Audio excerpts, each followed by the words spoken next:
السلام علیکم دوستوں، welcome back to our channel find Urdu. Prodigal کا مطلب ہے کسی چیز کو فضول خرچ کرنے والا یا بیجا استعمال کرنے والا، اکثر پیسے کے معاملے میں۔ پروڈیگل شخص وہ ہوتا ہے جو اپنے پیسے یا ریسورسز کو بنا کسی سوچ سمجھ کے خرچ کر دیتا ہے۔ یہ لفظ اکثر اس شخص کے لیے یوز ہوتا ہے جو اپنی زندگی کے اہم چیزوں کو ویسٹ کرتا ہے، جیسے وقت یا پیسہ۔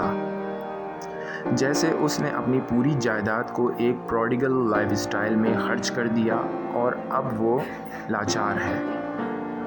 The prodigal son wasted his inheritance on luxury and parties۔ آوارہ بیٹے نے اپنی وارث کی گئی دولت کو عیش و عشرت اور پارٹیز میں برباد کر دیا۔ پروڈیگل کا مطلب ہے ایسے شخص کا رویہ جو اپنی قیمتی چیزوں کو فضول خرچی میں ضائع کرتا ہے۔ تو دوستو، یہ تھا پروڈیگل لفظ کا مطلب۔ امید ہے آپ کو سمجھ میں آ گیا ہوگا۔ ملتے ہیں نیکسٹ ویڈیو میں۔ شکریہ۔